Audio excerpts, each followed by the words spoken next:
Arab playboys pay big bucks to fly their cars sky high. And the residents page, new laws have been introduced. Hi, I'm Amira. I'm Shabir. And this is SuperCharged.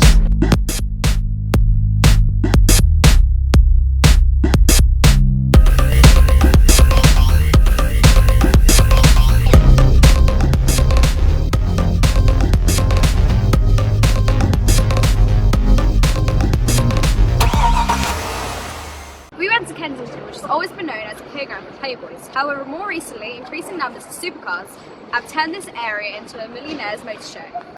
We've caught up with some of the drivers and asked them what they love about their cars.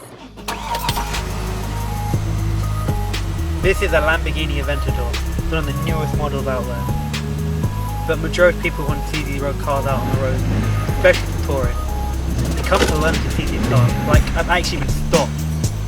Like, to see this sort of people stop and actually pictures. This is what brings and makes London what it is. Yes, there are some small side effects, but people need to overlook that. A little bit of noise here and there is fine.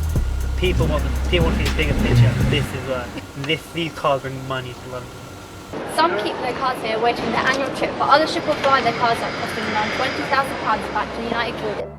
Drifting around corners as they make their way through one of London's most exclusive areas. These are the rich Arabs who visit London every year, showing off their flashy wheels. But residents of Knightsbridge, who have an average house price of 3.6 million, say the drivers from the Middle East are a manifestation of too much. The Royal Borough of Kensington and Chelsea have introduced the new PSPO, which hopes to restore the peace to the environment. It has come into place to deal with an excessive level of noise and its dangers caused by motorists.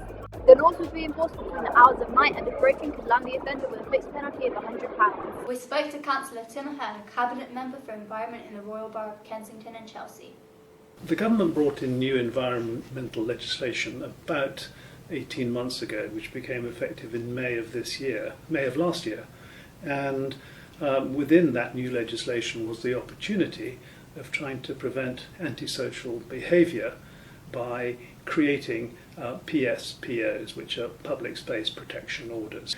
We find that all our residents who are in the streets where these beautiful cars, let's face it, they are beautiful cars, are driven, are affected.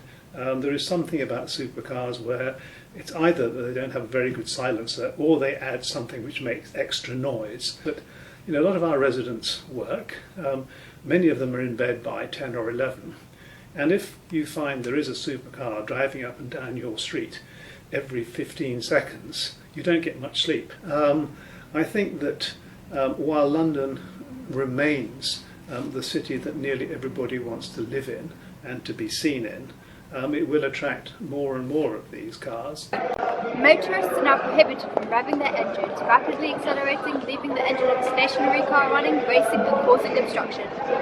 However, will all these new laws create a more harmonious environment to live in, or will it result in a less diverse area?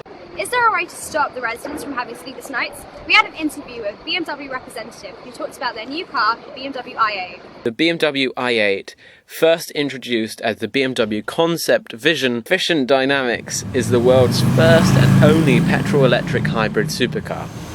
The engine is a tiny 1.5 litre turbo, 3-cylinder, mounted transversely ahead of the rear wheels. Tiny but mighty. If you're a crazy car lover, you can still find options of supercars that are good to the environment and that cause less distress to residents. So you're happy and everyone's happy. Thanks for watching. I'm Amira. I'm Shereen. And this is SuperCharged.